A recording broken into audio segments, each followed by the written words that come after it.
Salam jumpa kembali, Bapak Ibu, saudara-saudariku yang terkasih dalam Tuhan kita Yesus Kristus. Salam sejahtera untuk kita semua.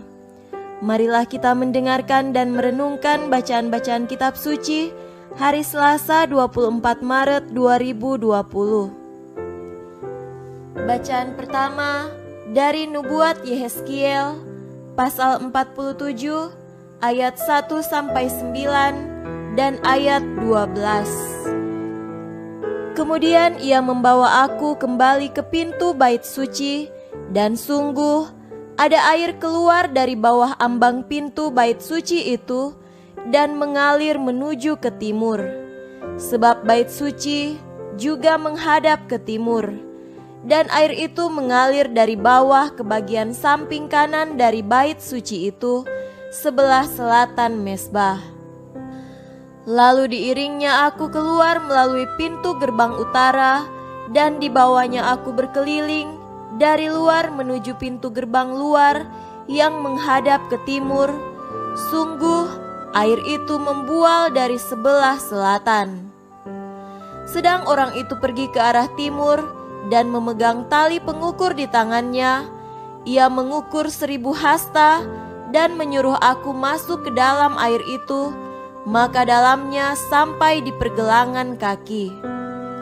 Ia mengukur 1000 hasta lagi dan menyuruh aku masuk sekali lagi dalam air itu, sekarang sudah sampai di lutut.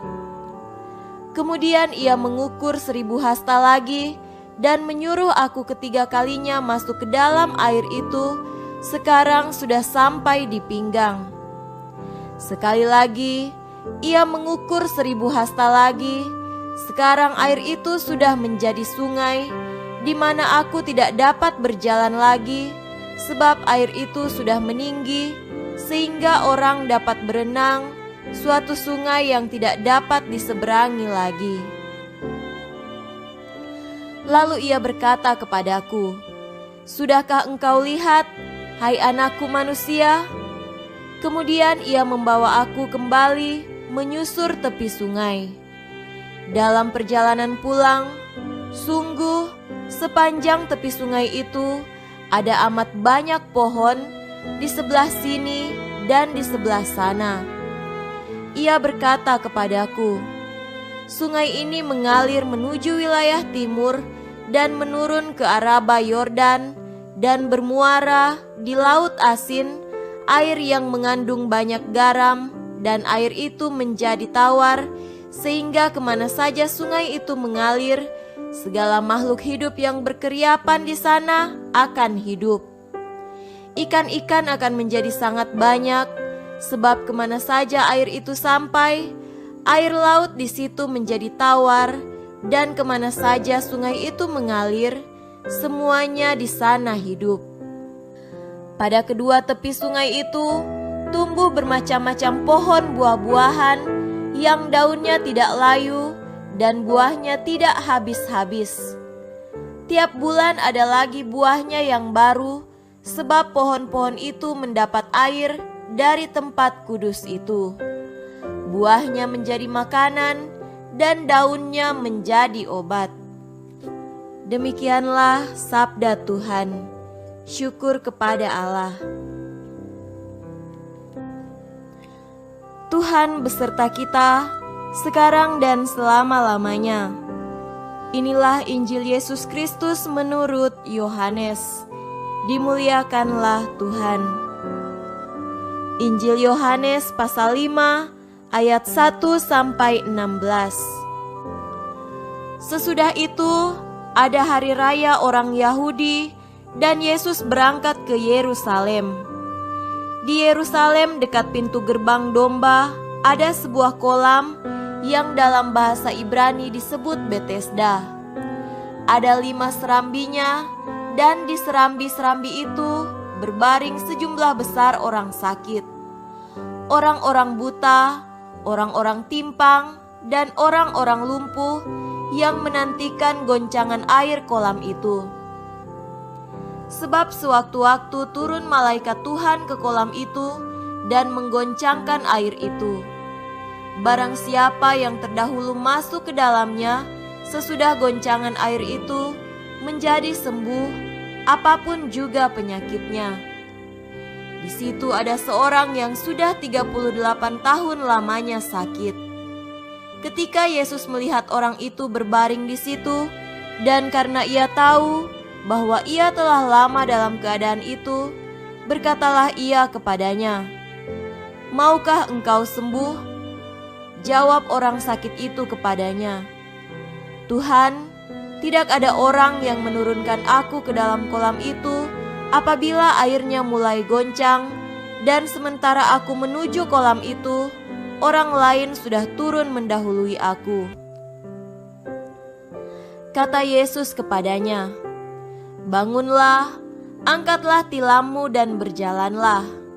Dan pada saat itu juga sembuhlah orang itu, lalu ia mengangkat tilamnya dan berjalan. Tetapi hari itu hari Sabat. Karena itu orang-orang Yahudi berkata kepada orang yang baru sembuh itu, "Hari ini hari Sabat dan tidak boleh engkau memikul tilammu." Akan tetapi ia menjawab mereka, "Orang yang telah menyembuhkan aku, dia yang mengatakan kepadaku, 'Angkatlah tilammu dan berjalanlah.'" Mereka bertanya kepadanya, "Siapakah orang itu yang berkata kepadamu, 'Angkatlah tilammu dan berjalanlah'?" Tetapi orang yang baru sembuh itu tidak tahu siapa orang itu, sebab Yesus telah menghilang ke tengah-tengah orang banyak di tempat itu. Kemudian Yesus bertemu dengan dia dalam bait Allah, lalu berkata kepadanya, "Engkau telah sembuh. Jangan berbuat dosa lagi, supaya padamu jangan terjadi yang lebih buruk." Orang itu keluar, lalu menceritakan kepada orang-orang Yahudi bahwa Yesuslah yang telah menyembuhkan dia.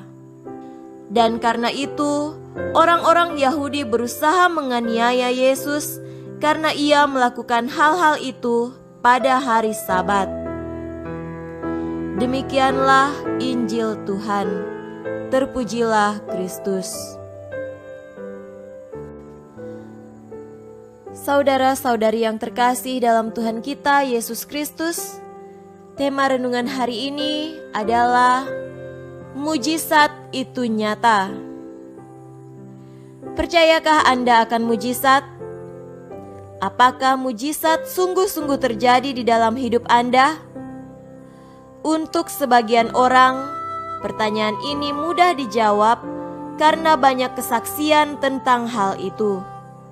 Namun tidak sedikit juga orang yang meragukan mujizat karena bagi mereka hal itu mustahil terjadi. Lantas bagaimana mujizat itu bisa terjadi? Saudaraku terkasih, hari ini dalam bacaan Injil berkisah tentang sebuah mujizat. Dikisahkan bahwa ada seorang yang sudah 38 tahun lamanya menderita sakit, duduk di dekat kolam Betesda. Sesuai dengan kepercayaan setempat, kolam itu sewaktu-waktu akan goncang ketika malaikat Tuhan datang, dan pada waktu itu juga barang siapa yang masuk ke dalam kolam itu akan sembuh apapun penyakitnya. Wanita itu beberapa kali mencoba untuk masuk ke dalamnya, namun ia selalu gagal karena sudah ada orang lain yang mendahuluinya dan tidak ada seorang pun yang mau menolongnya. Lantas, ketika Yesus lewat di situ, ia memohon kepada Yesus untuk disembuhkan.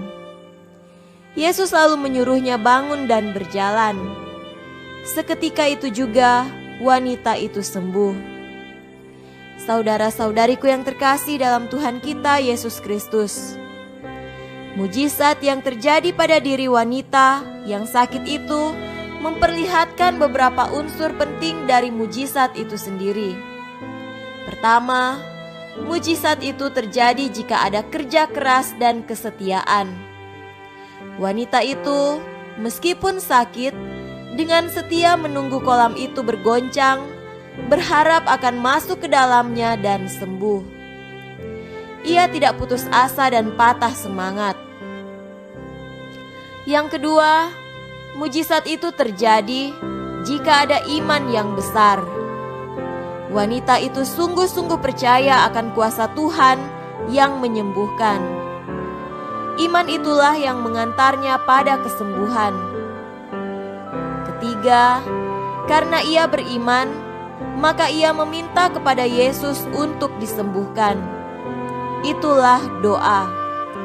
Oleh sebab itu, marilah kita menjadi orang beriman yang sungguh-sungguh mengharapkan mujizat atas dasar kerja keras, kesetiaan, iman yang besar, dan doa yang tiada putus-putusnya. Semoga demikian. Amin.